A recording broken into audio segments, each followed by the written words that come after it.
Bom, seguindo aqui nessa sequência de aulas desse mini curso do percurso de Lacan, temos aqui o Jacques Lamelaire, aqui. Percurso de Lacan, uma introdução por Jacques Lamelaire, uma série de conferências que ele fez, apresentando, de alguma forma, algumas das propostas lacanianas, da clínica lacaniana, da teoria lacaniana. E aí eu selecionei esse livro aqui para fazer comentários, né? Foi um livro que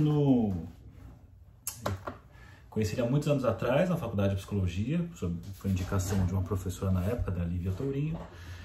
E aí voltei nesse livro algumas vezes no percurso aí, estudando Lacan, e recentemente, arrumando algumas coisas, eu encontrei esse livro, né? Reencontrei, falei, porra, que saudade desse livro. Esse livro foi muito legal na época. Daí eu reli e falei, acho que eu posso compartilhar com as pessoas que vale a pena. Assim como eu fiz com outros livros como do Bruce Fink, do Adam, falando do Lacan do Zero, do Winnicott, né, do Adam Phillips, o Jacques Sédat, em que eu fiz como foi o Freud do Zero, o Édipo, do Nasio, enfim, segui alguns desses livros e agora eu tô aqui. Diferentemente dos outros, eu fazia gravado e postava a gravação, agora estou fazendo ao vivo, né? Acho que vou fazer algumas variações. Outros cursos gravados virão na internet, e esse aqui é meio que rolando aqui em tempo real. Então, quem está seguindo aí, hoje é o terceiro encontro para falar desse texto. Esse livro, o PDF, você encontra lá no meu canal do Telegram, né? Telegram, você vai lá, põe na lupinha e escreve meu nome, Saulo Durso Ferreira Psi, e vai aparecer lá, provavelmente, o meu canal. Você clica, entra, lá você tem o PDF. De qualquer forma, se você colocar no Google Percurso de Lacan, PDF, você acha facilmente. Então, nesse capítulo 3, o Miller, ele fala sobre a questão da epistemologia, a teoria do conhecimento, e ele traz 10 pontos para comentar. Ele comenta aí 10 questões que são legais de trazer para cá, e eu vou seguir por elas nesse mini curso do percurso de Jacques Lacan. Então ele começa assim, ó. Primeiro, sobre a teoria do conhecimento. Tá sem som aí? É para estar com som, deixa eu ver. Aqui tá aparecendo para mim que tem som. Tem som aí? Deve ter som. Só a Leonice que não me escuta, então escuta as pessoas falarem que está sem som. Acho que está com som. Se tiver sem som, vou escutar mais reclamações de que está sem som. Normal aqui. A Joyce falou que está normal. Se a Joyce falou que está normal, então está normal. E a Paola falou que está normal, então está normal. E a Gisele falou que está normal, então está normal. Então, se elas falaram que está normal, está normal. Então, ele traz aqui, ó, primeiro, teoria do conhecimento, questão sobre epistemologia, né? Ele traz 10 pontos. E ele coloca assim, que existe uma questão ideal quando você fala da teoria do conhecimento, de um ideal que existe uma união entre sujeito e objeto, né? Porque você tem sempre essa questão, a questão é essa, na relação do sujeito com o objeto, o sujeito e o outro, o sujeito e suas coisas e as questões que envolvem essa relação. Inclusive, assim, pensando em termos de pesquisa, como é que, se existe algum efeito do sujeito sobre o objeto de observação, e aí alguns colocam que sempre existe uma contaminação, outros falam de uma neutralidade que existiria dessa relação, enfim. A questão é que sempre gira em torno desse lugar aí, da união entre sujeito e objeto, e aí o Miller ele coloca que existe uma distinção da ciência e do conhecimento. Lembrando aqui que o Freud, ele escreve ali projeto para uma psicologia científica para tentar colocar a psicanálise, melhor, antes da psicanálise, é pré-psicanalítico, né? Mas ali o Freud já tem ali uma ideia de tentar incluir algum tipo de disciplina dentro das ciências naturais e que depois, com a psicanálise, ele tenta fazer isso durante todo o tempo, inclusive nos textos sobre metapsicologia, ele tem tenta fazer essa tarefa, né? Os textos sobre pulsões e seus destinos, sobre a repressão e principalmente o inconsciente, você vê o Freud ali, de alguma forma, tentando fazer uma leitura para aproximar a psicanálise das ciências da natureza, né? Não das ciências humanas. E, então traz aqui, né, o Miller, a ciência se distingue do conhecimento e diz: o inconsciente freudiano, olha que curioso, é aprendido no dispositivo novo de sua prática, que também ali se realiza uma teoria. Né? É uma das coisas a se pensar, já que a gente está falando aqui de percurso lacaniano, e pensar na questão freudiana também, a importância da experiência, da praxis psicanalítica. Não se trata simplesmente de estudar uma teoria. Não se trata, por exemplo, de ler os textos de Lacan, e né, os mentirosos de plantão que leem o Lacan original desde o começo, sempre leram desde o primeiro dia, sem ler comentador, o Lacan, e alguns mais ainda em francês diretamente, ainda que tenha essas pessoas, ou pessoas que não vão só dessa maneira, mas ler os comentadores, que eu acho que é o caminho mais possível e normal, mas simplesmente você ficar com a compreensão teórica não vai garantir, né? Você não vai ter essa experiência do inconsciente. Então a psicanálise, a questão da transmissão é muito complicada, assim, né? Porque a transmissão, se for pensar bem nesses limites, é um em um ali. É na experiência do sujeito fazendo sua análise, é esse sujeito estudando, participando aí, sei lá, de um cartel, de uma formação, é esse sujeito em supervisão, né, começando ali seus atendimentos e falando desses atendimentos. Então, você tem que colocar o corpo em jogo, você vai entrar no jogo. Né? Não dá pra... Eu lembro de um amigo meu comentando uma vez, de forma séria ele falou isso. Ele falou que sabia pilotar moto, e eu falei, mas você tem moto? Eu falei, não, nunca pilotei moto, mas eu sei como é que é. Eu sei teoricamente como é que é, ele explicou assim, né? Como, eu sei todas as partes, como é que funciona. Eu falei, cara, mas você pode saber, mas você nunca montou em uma e andou em uma para saber dessa experiência. Não é simplesmente colocar na prática, não é só isso, né? Mas é um saber, como alguns colocam, um saber que não é só sabido, que é sentido, que é experienciado, e é isso que a formação psicanalítica exige. Talvez seja esse um dos motivos para se criticar aquela ideia de que você tem um curso superior de psicanálise, como uma formação numa faculdade daria as condições para o sujeito ser um analista, né? E nessa ideia, não, né? Você tem que passar por essa experiência, a experiência de inconsciente, essa experiência da sua própria análise pessoal, por aí vai. E aí você tem alguns que obviamente vão criticar, vão falar que é quase uma seita, assim, né? Que você tem que passar por aquilo. Como assim que a psicanálise só passa ali no 1 a 1? Né? Como é que funciona isso? E ao mesmo tempo tem essas questões, o que eu estou fazendo aqui, se a psicanálise se transmite nesse 1 a 1, o que eu estou tentando falar de psicanálise numa live, né? Eu faço um curso aí de 10 aulas, 15 aulas sobre psicanálise e de forma gravada. Então você tem esses riscos que corre, né, de tentar transmitir. Obviamente vão ter alguns desavisados ou entusiasmados erroneamente de plantão que vão achar que basta fazer cursos assim, né, na internet, coisa do tipo, que vai habilitar como analista. Pensando desse ponto de vista aqui, do Lacan e do Miller, nesse caso, trata-se de uma experiência desse inconsciente freudiano. Isso é muito importante. Eu vejo o quanto isso, vejo muito em aulas, em várias situações, né? Mas em aulas, em cursos, o quanto o inconsciente freudiano ainda muitas vezes é distante da compreensão, ou da aplicação, ou da consideração de psicanalistas, muitas vezes, né? Um dos melhores textos para pensar o inconsciente em Freud é o texto O Inconsciente, que está nos artigos de metapsicologia, porque muitas vezes eu vejo psicanalistas, e obviamente não como uma... Bom, enfim, eu vejo psicanalistas tomando a questão do inconsciente como aquilo que não está consciente, simplesmente assim. É simplesmente não está consciente, basta tomar consciência e a coisa então se resolve. Não é assim. Se você lê esse texto do Freud, o inconsciente, você vê claramente que não se trata disso. Também pode passar por aí, mas não se trata só disso.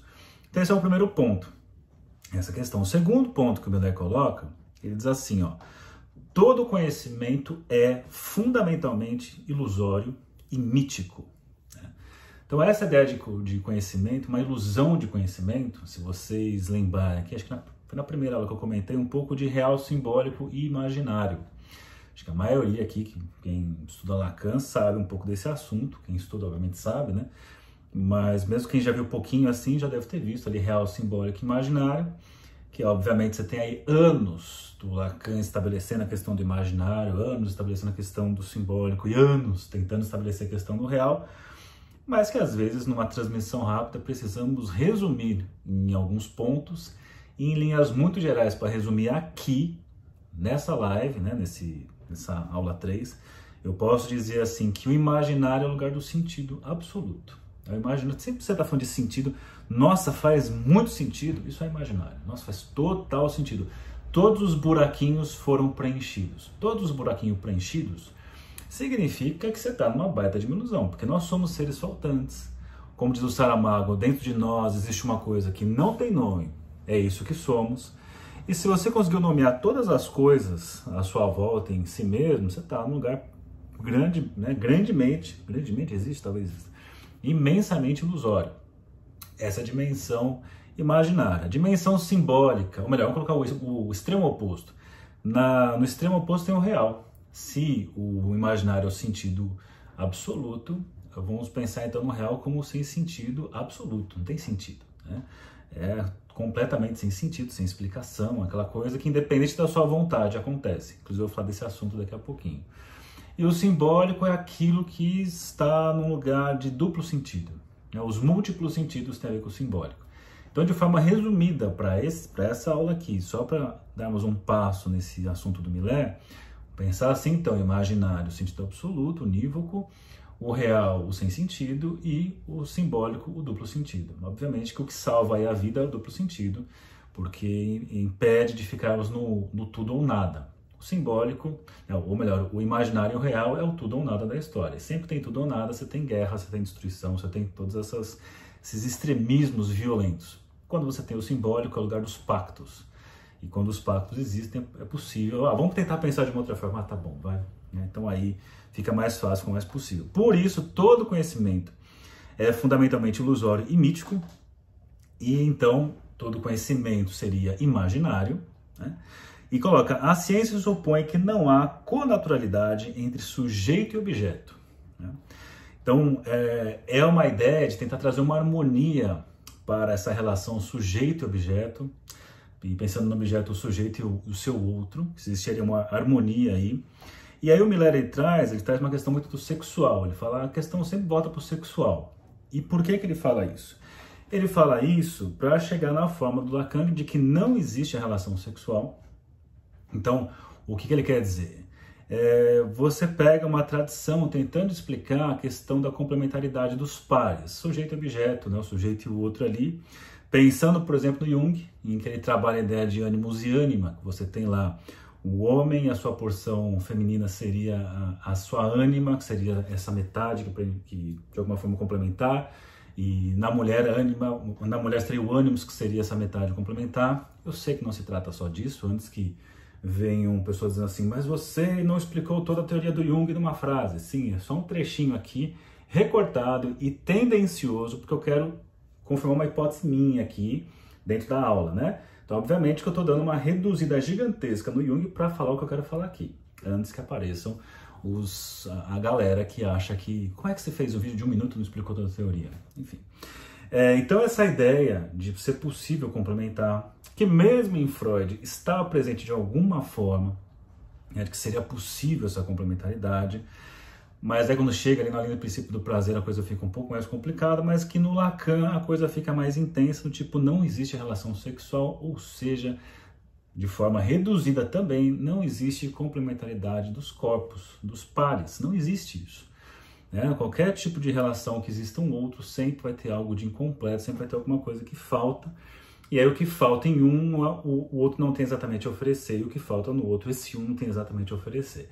Então, de alguma forma, fazemos ali um pacto simbólico com dimensões imaginárias para tentar fingir que não tem essa diferença. Quem estiver apaixonado aí sabe exatamente o que eu estou falando, quem já se apaixonou sabe o que eu estou falando também, que na paixão é aquele momento que você consegue ignorar essa impossibilidade da relação sexual e você descobre que encontrou a pessoa perfeita e exata, que nada mais é que você mesmo. Você pega aquilo que te falta, encontra nesse outro e se apaixona por aquilo que te falta, só que é uma pessoa que não tem nada de real. Você toma a si mesmo como o seu objeto de amor. É muito curioso isso. Agora, uma vez que essa paixão caminhou, avançou algumas casas, vai revelar a impossibilidade da relação sexual, a falta, a diferença, o outro como o outro, e aí o inferno são os outros na sua diferença. Bom, nesse sentido, ele diz, não há relação sexual, ele fala, é a condição do discurso da ciência. Então, nesse sentido, essa ideia da complementaridade, do sentido absoluto, ele coloca, é uma questão de um conhecimento, mas que a ciência não vai por essa via. Uma ciência que se preze não está preocupada com essa questão do sentido absoluto, da relação harmoniosa e natural do sujeito e objeto. Daí ele fala, então, nesse sentido, a condição do discurso da ciência de que não há relação sexual, e você encontra os rudimentos disso nesse texto que eu falei do Freud, o inconsciente, e você também encontra isso também num texto do Freud chamado Compêndio da Psicanálise, quando ele fala sobre as qualidades psíquicas, em que ele vai trabalhar a questão do inconsciente e comparar com as ciências duras da natureza.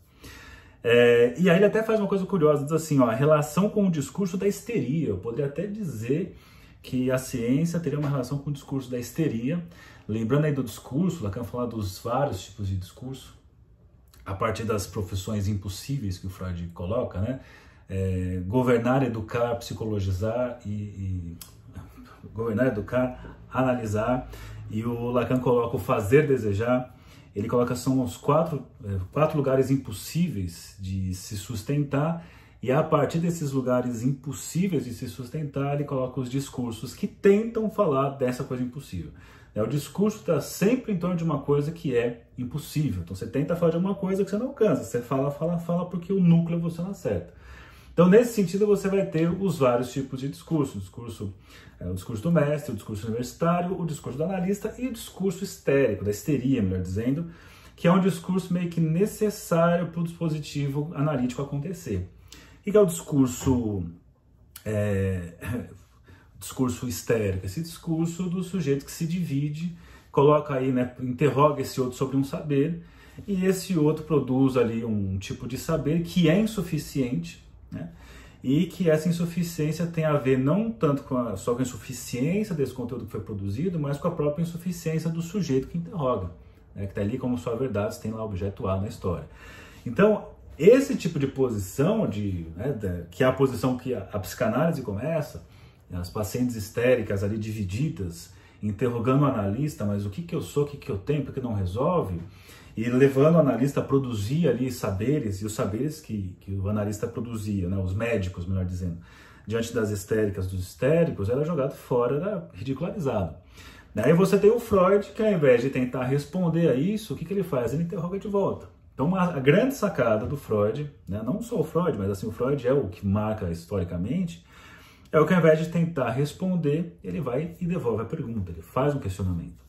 É interessante que aí vem mais uma vez a ideia do Freud explica que o Freud inclusive ocupa esse lugar muitas vezes numa via muito imaginária, mas ele mesmo percebe a insuficiência dessas tentativas. Isso é marcado desde o começo, você pega estudos sobre histeria, você tem lá uma das pacientes que fala assim, Freud, fica quieto, deixa eu falar, não fica perguntando tal coisa. Ele é advertido em vários momentos clínicos para ficar quieto, né? Não construa um saber antecipado. Ele faz isso em alguns momentos, inclusive a ruptura com Jung. Tem um episódio que Jung relata lá no Memória, Ações e Reflexões que o Freud força uma interpretação que ele se incomoda muito, mas depois o Freud percebe um pouco do fracasso nesse sentido de tentar trazer o sentido para as coisas, né? Então a coisa se posiciona de uma outra forma. Então a escutar, interrogar esse outro que nos pergunta algo é o caminho necessário para que uma análise possa acontecer.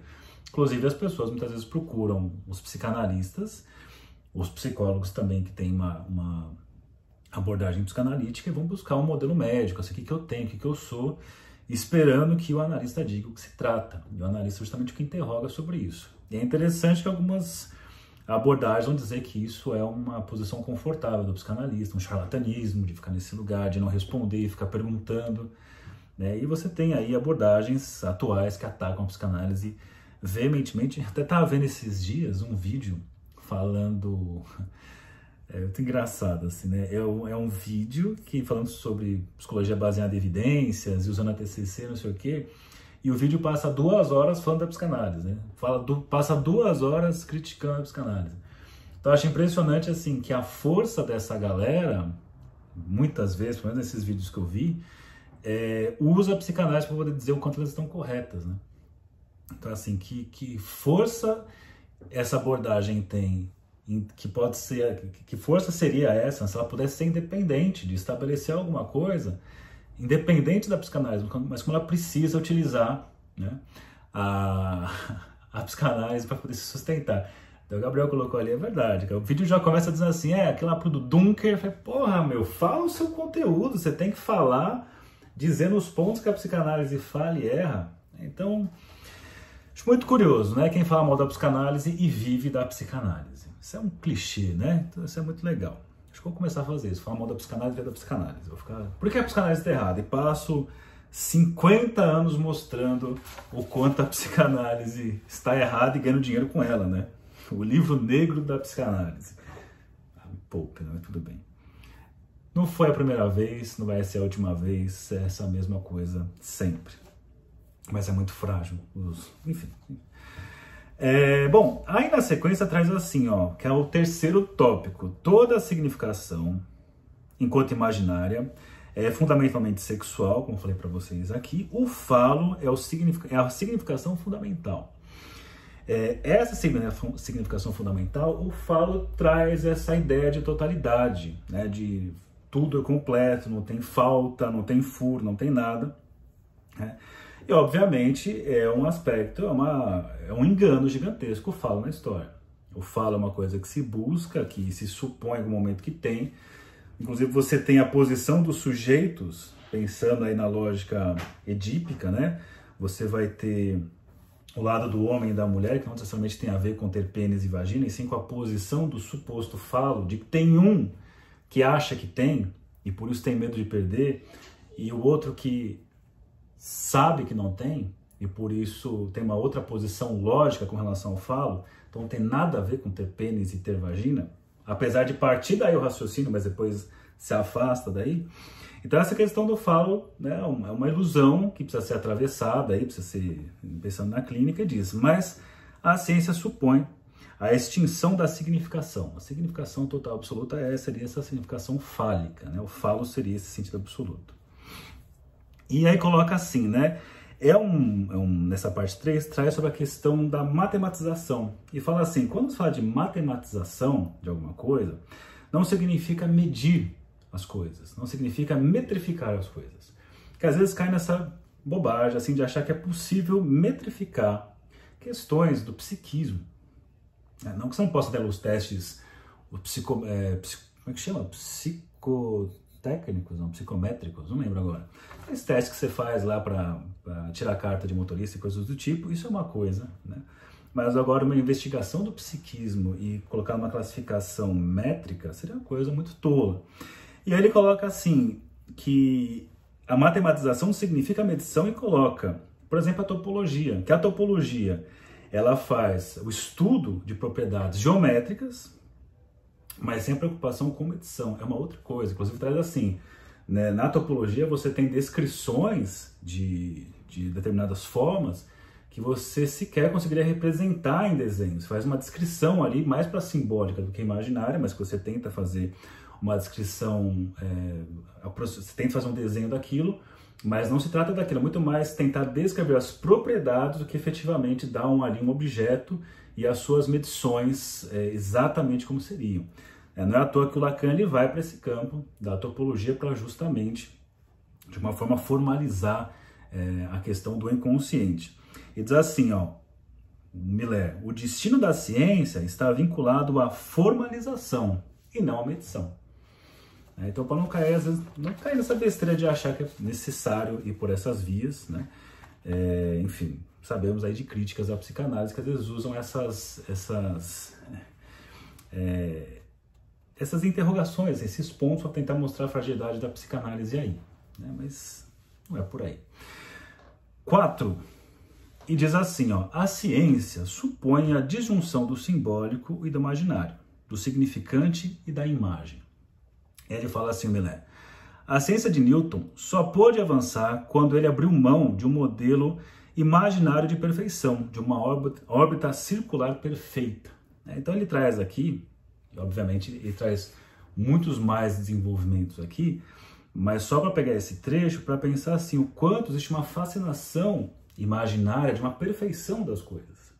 Eu poderia voltar inclusive na questão dos pares, né, da tampa da panela. Essa coisa que às vezes fica fácil, assim, quando falamos assim, as pessoas você está num relacionamento tóxico e você precisa ter um relacionamento não tóxico, como se fosse uma coisa assim muito clara. Relacionamento tóxico é isso, relacionamento não tóxico é isso. São duas casinhas, você entra em uma ou você entra em outra. E na prática não é assim que funciona. Isso é muito legal para lacrar no Instagram, olha só, é tal coisa, mas no mundo real, e o mundo real, vou pegar emprestado o real do Lacan, no sentido de que o real existe, independente da sua vontade instagrâmica ou não, o real existe. E no real que existe, as pessoas têm prazeres de formas muito únicas, que envolvem situações de prazer, desprazer, de sofrimento, de, sei lá, N coisas. Pensando aqui na sexualidade, que ela se forma, né? A partir dessas construções do sujeito, nas suas experiências de prazer e desprazer. Então, por mais que o raciocínio Instagrammer, o raciocínio TikToker, YouTuber, queira trazer essa harmonia de que uma coisa é assim perfeitamente, na prática não significa isso, né? Pode ser muito legal, da mesma forma que Newton ali travou no ponto em que ele queria ficar dentro das órbitas circulares perfeitas, até que quando ele abre mão disso e vai para as elipses, né, vai para um outro tipo de modelo em imperfeição, é possível calcular alguma coisa, é possível dar um salto, é possível dar um passo. E pensando aí, obviamente, nas caminhadas disso, você chega em teoria do caos, né? Você vai caminhando para essas coisas. Inclusive, se você pensar em música, se você pegar no Tratado do Temperamento, o temperamento ele divide a oitava musical, Dó, Ré, Mi, Fá, Sol, Lá, Si, Dó, em divisões perfeitas, mesmo intervalo, né? Distância, o mesmo tamanho, como se fosse colocar numa régua e colocar os tamanhozinhos bonitinhos. Então, nesse sentido, Dó, Ré, Mi, Fá, Sol, Lá, Si, Dó, uma oitava, se eu tenho uma frequência de X desse Dó, quando eu chegar aqui nessa oitava, seria 2x, seria o dobro.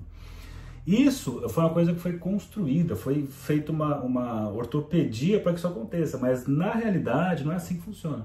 Se você pegar um instrumento não temperado, que não tem essa divisão, quando você tem o Dó, Ré, Mi, Fá, Sol, Lá, Si, Dó, esse outro Dó que aparece, ele não está na proporção exata. Ele abre como se fosse uma espiral, né? Você tem então a coisa abrindo como uma espiral, e cada vez mais impreciso o ponto, mas quando você pega o Tratado do Temperamento, você tem lá ortopedia, e o melhor instrumento para pensar na ortopedia é o piano, que ele tem as notas divididas certinhas, Dó, Dó sustenido, Ré sustenido, Mi e Fá.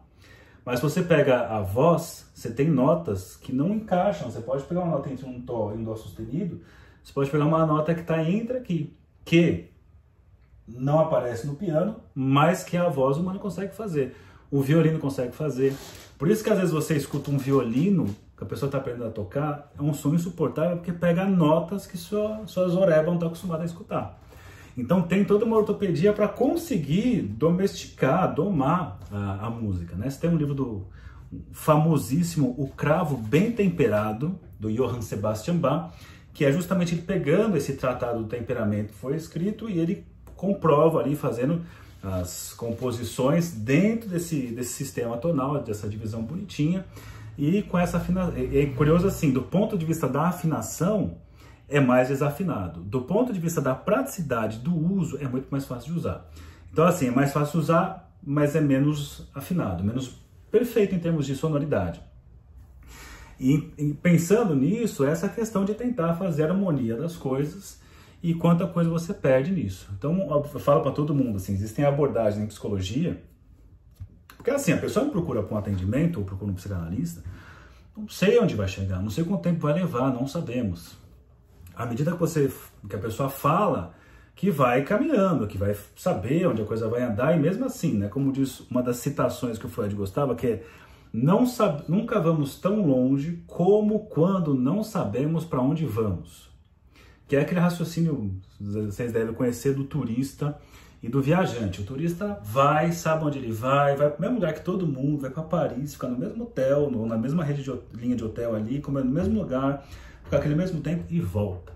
Agora o viajante ele vai indo, e pode ser que ele vá para furadas, lugares bons, encontre lugar paradisíaco, ele vai, né? Pensando na análise é isso. A análise você vai indo, não sei quanto tempo vai levar, onde vai chegar. Agora, você tem modelos, já falei, eu posso um dia acho que vou ficar milionário, assim, fazendo um modelo que em geral as pessoas do senso comum querem. Chega, que eu tenho? Você tem isso. Vamos trabalhar isso em tantas sessões e tal coisa, tal coisa. É muito fácil, né? Tem eficácia? Tem, você consegue tirar do ponto A e colocar no ponto B, né? Olha que legal isso. Mas, se isso, né, depende do que você tem como objetivo com isso daí, né? Você consegue trabalhar, você vai diminuir um sofrimento? Talvez diminua. Você vai vender uma forma de pensar que a pessoa pode se apegar a isso e você pode ficar vendendo aí atualizações dos seus cursos, das suas vivências de fim de semana que custa 10 mil reais, que a pessoa tem a vivência e deu mais um passo, mais um passo, mais um passo. É uma máquina de ganhar dinheiro sem fim. Mas a psicanálise é assim, cara, não sei onde vai chegar, não sei quanto tempo vai levar, não sei quanto vai levar. Caramba, por que eu vou fazer análise, né? Não tem essa certeza nenhuma. Eu falei, pois é. Até às vezes eu falo assim, tem paciente que fala. Às vezes eu penso em parar, às vezes eu não sei se eu quero fazer psicanálise. Sempre é uma boa questão não ter certeza se quer isso ou não, né? Eu acho que você sempre tem que questionar por que você faz uma análise, o que você está fazendo ali. Eu acho que isso vale muito a pena. Então, essa questão da perfeição é sempre um risco de tentar cair numa perfeição imaginária, de um encaixe perfeito, etc. Aí traz no 5, ó. O significante existe independentemente do sujeito. Eu já falei aqui, acho que aula passada eu falei disso, né? Sobre a questão do significante, diferença do significado, e fala o significante, como ele tem a ver, né, com a relação entre o significante. Você tem um significante junto com o outro, forma uma coisa, se aparecer outro, forma outra coisa bem diferente. Eu sempre lembro aqui, o pessoal gosta de contar essa história, porque foi uma coisa ridícula que eu passei, e como eu gosto de rir de mim mesmo, não no nível sarcástico, melancólico, mas no nível de que, em última instância, como diz o Kevin do The Office, ele fala assim, qualquer pessoa que você filmar por muito tempo vai fazer uma coisa estúpida, qualquer pessoa, né? Uma coisa aconteceu pensando no significante, nos primeiros estágios da faculdade de psicologia, tava lá eu e minha dupla, a Janina, se por acaso estiver lá, ia dar um salve. Mas nós fomos lá atender num bandejão, e aí sentado lá, esperando as pessoas que quiserem se aproximar para falar conosco, né? Foi apresentado, ó, tem serviço de psicologia, não sei o quê. E aí chegou um cara assim, vem aqui porque eu perdi minha identidade. Eu falei, porra, cara, que questão, né? O cara já chega arregaçando, perdi minha identidade, já pensei em Berg Luckman, pensei nas aulas lá da faculdade de psicologia social. Pensei em psicanálise, obviamente, né? O Ricardo Franklin, Berg Luckman, identidade, caramba, desenraizamento do sujeito, Sobornost, o Safra, o Heidegger, a coisificação. Cara, pensei em tanta besteira. E aí quando eu fui falar assim, me conta dessa experiência, desse desenraizamento do ser, eu idiota, né? E aí ele disse assim, eu lembro do nome dele até hoje, ele falou assim, eu tava no ônibus, acho que eu puxei a carteira e ela caiu. Aí eu falei, seu RG. Entendi. Então, assim, isso é um significante. O barato, o tesão que me deu escutar perdi minha identidade, me levou para uma construção sensacional. E quando ele fala assim, não, o meu RG cai e vai para outro caminho. Então, assim, não fui eu que conduzi o significante. Foi o significante que me conduziu. Quando era o significante que eu achei que era a identidade do sujeito, Berg Luckman, não sei o que, eu falei, nossa, sensacional. Quando que é no RG, eu falei, puta, que ridículo, né, cara? Eu tenho que contar essa história pro resto da minha vida. Então aqui, o significante existe, né? Há significante independente do sujeito, e ele fala, se organizam e funcionam independentemente da consciência. Você pode querer controlar conscientemente o que for, mas a articulação dos significantes tem o jeito que a coisa se articula produz uma significação que é o próprio sujeito. O sujeito, ele é efeito do significante. Então veja isso, assim, ó. Do jeito que você é falado, por exemplo, é aquilo que você é. Do jeito que os significantes se organizam, é aquilo que você é. E vamos pensar assim, em termos bem práticos. A pessoa pode chegar numa sessão e ela faz lá uma leitura sobre si, e nessa leitura sobre si, ela se fecha ali, querendo ou não, sofre os efeitos daqui. Sei lá, a pessoa diz assim, a pessoa sempre diz que não é ciumenta, não sou ciumenta, não sou ciumenta, não sei o que, E aí, numa das articulações, porque eu sempre fui essa pessoa que me incomoda, às vezes que eu penso que eu sou ciumento, e aí se depara com esse reconhecimento que é ciumento e faz de conta que a sessão acaba ali, e naquele momento essa pessoa é aquele ciumento.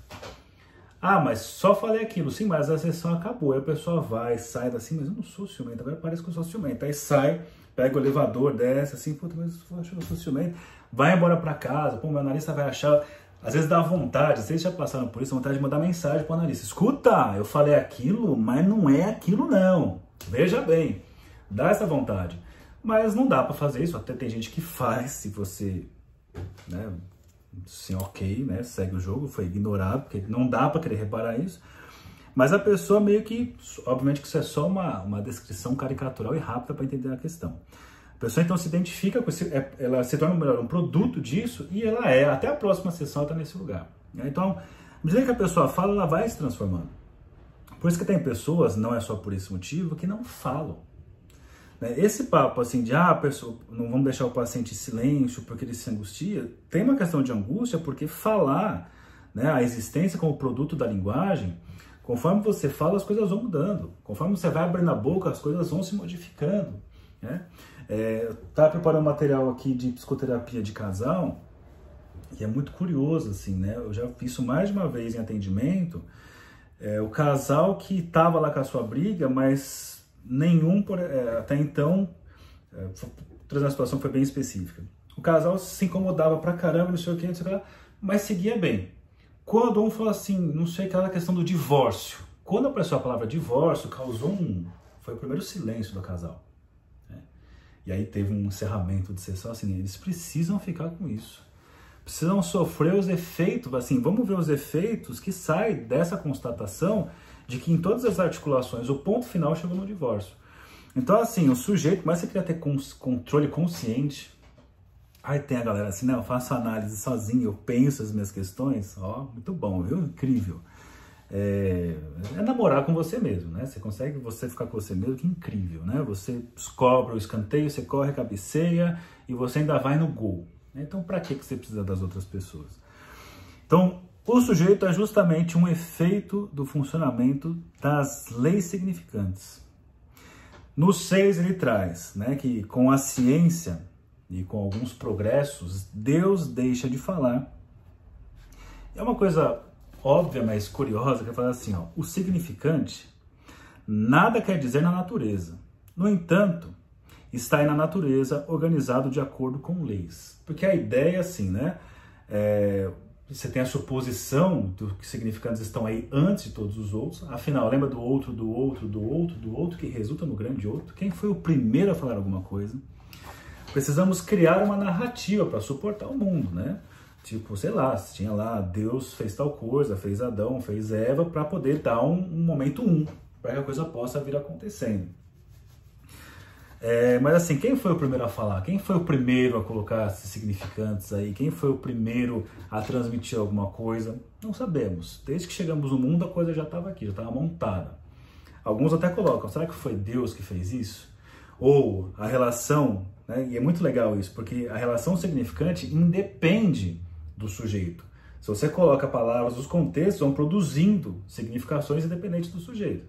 Então assim, só que isso, enquanto largado para a natureza, de acordo com Miller, não serve para nada. Agora, você tem ali, né, apesar de estar para além do sujeito, se não é usado pelo sujeito, de que serve aquilo?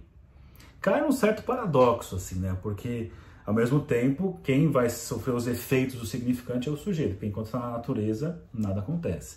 E um ponto que traz aqui, com esse raciocínio de Deus deixa de falar, e a questão de um saber que existe no... Eu faço sozinha. Ó, super certo. Ó, tem uma pessoa falando que eu pareço o Maurício Manieri aqui, ó. Deixa eu contar rapidamente. Muitos anos atrás, eu dei um autógrafo com o Maurício Manieri. Eu não tenho nada a ver com ele, nada, a não ser o fato de ser de São Bernardo, só se foi isso, porque não tem nada a ver. Mas, muitos anos atrás, eu lembro que eu fui numa floricultura comprar flor para uma ex-namorada. E quando eu entrei na loja, isso na época assim, não tinha celular com... Era celular mesmo, não tinha acesso à internet, essas coisas. E quando eu fui lá, uma senhora que atendeu falou assim, eu te conheço de algum lugar? E eu assim, né, na época eu era mais zoeiro, assim, hoje em dia não tanto. Sei lá quantos anos eu tinha, já tem uns 20 e poucos anos. Ela falou assim, te conheço de algum lugar, não conheço? Aí eu entrei na pilha, né, eu falei assim, tá, ela escolhe algum lugar. Eu falei assim, eu sou relativamente famoso. Eu falei, onde é que ela vai chegar? Ela falou assim, você é cantor, não é? Eu falei, acertou, eu sou cantor. Ela falou assim, você é o Maurício Manieri. Eu falei, sou. Eu cantei na hora a música dele, não vou cantar aqui para não ficar mais ridículo do que a história é. E ela falou assim, nossa, minha filha te adora, a gente te adora lá em casa, dá um autógrafo. E eu autografei lá, fulana de tal, um grande beijo, assim, assim, assado, sei lá, lembranças aqui do Maurício Manieri. E mandei pra ela.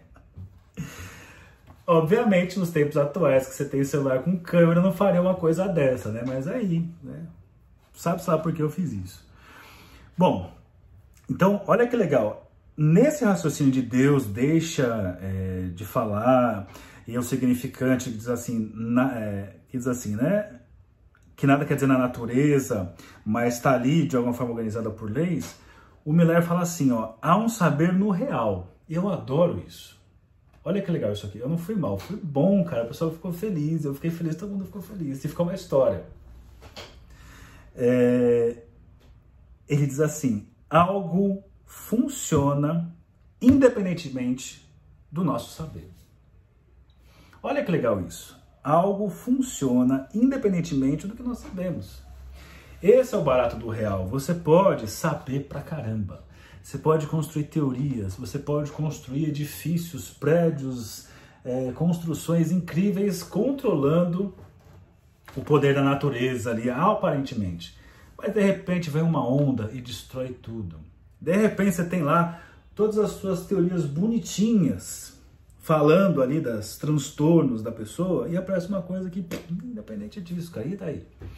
E aí tem toda uma questão, uma vez, um ex-aluno meu de música, de guitarra, ele fala assim, porra, cara, a psicanálise não se atualiza, não? Você só fala de neurose, psicose e perversão, você pega lá, sei lá, a psiquiatria já fala de não sei quantos transtornos, faz exatamente por isso. Porque é justamente nessa impossibilidade de conseguir abocanhar tudo que a psicanálise, pelo menos na lacaniana, se mantém ali nesse lugar da posição do sujeito com relação à lei, à falta. E o que vem dali são N desdobramentos que vai acontecer em cada análise, cada pessoa é uma coisa completamente diferente de outro. Né? Tanto que Freud coloca, cada análise é uma nova psicanálise. Enquanto se eu tento encaixar as pessoas dentro de um campo previsível e controlado, obviamente que eu sempre abrir mais em novas categorias, e mais categorias, e mais categorias, e mais categorias, e aí nunca vai dar conta, e vou abrindo mais categorias e mais categorias, né? E ainda que você tente encaixotar ali, existem fenômenos que vão aparecer para além disso, e muitas vezes você vai ter algumas abordagens ou profissionais que vão distorcer a coisa para voltar a encaixar naqueles limites, né? Então é muito legal que a questão de neurose, psicose e perversão, ela serve para você ter um norte inicial na clínica, mas não significa que você, qual é a clínica do neurótico obsessivo, e você vai fazer um cardápiozinho ali, né, uma cartilha de como atender o neurótico obsessivo. Não é assim que funciona, né? Esse é um dos baratos da psicanálise, que você vai ficar aí nesse meio que nesse imprevisível, e por isso que tem tantas pessoas que morrem de medo do imprevisível, se angustiam com o imprevisível, né? O que é aqui? Quando nada acontece, é um grande milagre acontecendo que nós estamos vendo. O Guimarães Rosa, cara, sempre, né? Sempre antes, sempre de forma mais sensível, sempre sensacional. Aliás, vai rolar aí, né? Não sei se a Fernanda tá por aí, mas a Fernanda, ela tem assim, né, uma profundidade grande em literatura. A gente está pensando em montar aí um encontro até o fim do ano de psicanálise e literatura. Acho que vai ser uma coisa legal. Começamos a conversar sobre o assunto, acho que vai ser legal. Guimarães Rosa, por exemplo, o Drummond, que tem a ver com o meu doutorado, e outros aí para a gente fazer essas interfaces tão necessárias. Então é isso, o real diz isso, né? Algo funciona independente do que sabemos. E uma das melhores definições de real que eu já vi na vida, quem dá é o próprio Lacan, quando ele fala assim, o real, e é muito legal, né? Porque você tem muitos lacanianos que, obviamente, tem toda a complexidade do que o Lacan escreve para chegar na questão do real, por aí vai. Mas o Lacan chega e fala assim, num comentário para uma amante dele, que ela pergunta o que é o real. Ele fala assim, o real é quando o pino não se encaixa nos buraquinhos. Cara, perfeito isso. Acabou, o pino não encaixa nos buraquinhos. Você pega aquele negocinho de encaixar, aí você pega uma pecinha que não é desse buraquinho, não vai encaixar, acabou. Ah, mas você pode inventar o que você quiser na sua cabeça, mas o pino não encaixa no buraquinho. Mas se eu serrar e derreter, cabe. Aí você usou uma outra coisa, mas pensando assim de não encaixa, encaixa, cara. Né? É o que é ponto final. Se levássemos a coisa mais assim, seria muito mais fácil, uma série de coisas. Sétimo ponto que ele traz. Ele fala, Descartes elaborou o sujeito da ciência. O sujeito do penso sou. Se eu penso, logo eu existo. Se eu sou um ser pensante, eu existo. Ele fala, mas é um erro achar que a questão do penso, logo existo, funda a identidade do eu. E normalmente se pensa isso, né? Toda uma tradição que vem a partir de Descartes, do penso, logo existo, penso, logo sou. Se eu sou essa pessoa que pensa, que duvida, logo eu posso concluir que o eu existe. A identidade do eu está aí. E o Blair fala assim, ó, o cogito, né, o penso, só surge como resíduo ineliminável. Né? Então, o cogito só surge como um resíduo ineliminável dessa operação de esvaziamento do sujeito. Tem toda uma operação, né, de vou suspender todas as certezas, vou esvaziar todas as certezas, e a única certeza que não esvazia é essa de que estou esvaziando tudo, duvidando da existência de todas as coisas. Logo, eu existo. Mas isso não mostra a identidade do eu, de acordo com Miller. Ele diz assim, ó, sou e penso, beleza, mas por quanto tempo? Então, para ele, para Lacan, esse eu é puramente desvanecente. É esse eu que é só um instante. Né? É esse eu que, inclusive, quando você pega o Freud falando lá na descrição dos lugares, ali, inconsciente, pré-consciente e consciente, ele fala, a consciência é um instante, é a coisa mais fugaz que tem, a coisa mais... acabou, sai desse lugar. Eu tô atento aqui que meu filho tá aqui, se ele precisar de mim, eu vou abrir a porta. Tudo bem aí, B? Então tá bom. Então, seguimos. Aí traz aqui, acho que um ponto muito legal é o 8. Quem estiver estudando no texto, caprichem no 8º ponto, em que traz assim, a psicanálise não deve... a psicanálise não se ensina como outras disciplinas. Vamos ver o que fala aqui na 52 que eu pedi para olhar, para mim mesmo. Olha na 52. Fala assim, ó. Veja que bacana. O que distingue o exercício psicanalítico de qualquer iniciação é precisamente que o sujeito, esse sujeito evanescente aí, para a qual a psicanálise opere, não tem que se entregar a menor preparação mental, a menor ascese. Pelo contrário, veja só, você que faz análise, busca fazer análise, analista, olha o lugar aqui, ó. Pelo contrário, o sujeito da psicanálise deve vir sem preparação.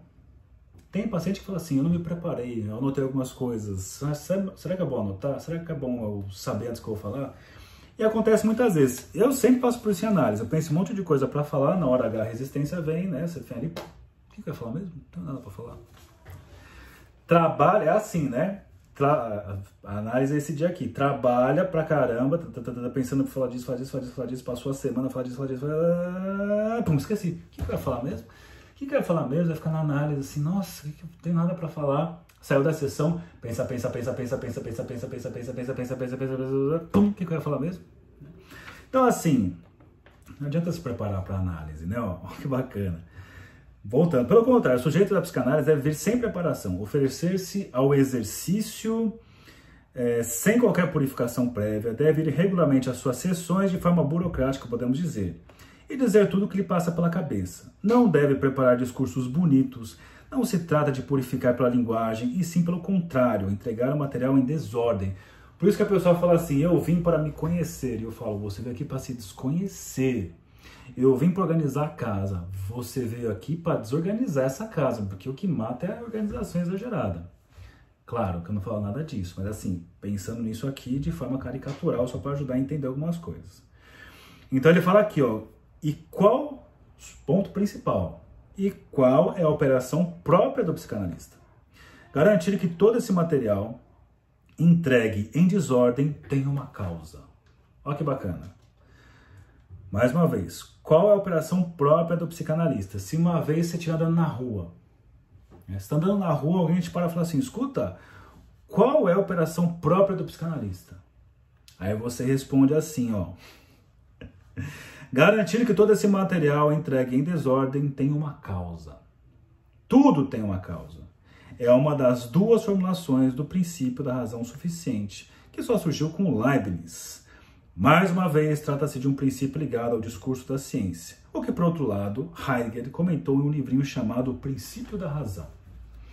E é então o 9º ponto, em que ele fala da estrutura do equívoco generalizado, e aí, que acho que tem tudo a ver com a emenda que vem com a parte 10, desse equívoco generalizado, que diz assim, o ponto 10, teria gostado de lhe mostrar, acostumá-los à forma de Lacan que expus de uma forma abrupta. A mulher não existe. Eu falei disso na anterior, né? Na aula 2 eu falei sobre a mulher não existe, a explicação disso, sei lá, a pessoa vem assim, nossa, que machismo essa fala. Não tem nada de machismo nessa fala, né? Pelo contrário, está mais o oposto disso, porque coloca enquanto um se resume à questão fálica, o outro não se resume só à questão fálica, tem o não todo falo. Isso faz homem e mulher, que não necessariamente teria que ter pênis e vagina. São coisas que não estão ligadas à anatomia dos corpos. E fala assim, ó, que em Freud existe uma lógica que é contraditória. Porque o inconsciente freudiano, ele não tem contradição. Então, assim, você pega mais uma vez esse texto do Freud que está no artigo sobre metapsicologia, você pega as características do inconsciente, primeiro, a temporalidade. Então, fala assim, a psicanálise só fala do passado. Não, do ponto de vista do inconsciente freudiano, a coisa sempre é agora. Então, pensando assim, no inconsciente, algo que aconteceu 30 anos atrás, 10 anos atrás e ontem que foi reprimido, no inconsciente tem a mesma idade, tem o mesmo momento, agora, está acontecendo agora e não no passado. Além disso, além de outras características, uma que é bem complicada é a questão da não contradição, né? Então, por isso, pensando no exagero dessa questão, o Lacan chega no ponto e coloca assim, ó, que existe uma lógica inconsistente do Lacan, e nessa lógica inconsistente eu tenho uma falácia, que é uma coisa que simula uma veracidade, uma verdade, né? Que consiste em construir uma proposição com premissas contraditórias. Então, assim, é uma coisa que parece com a verdade e é construído com premissas que, além de tudo, são contraditórias.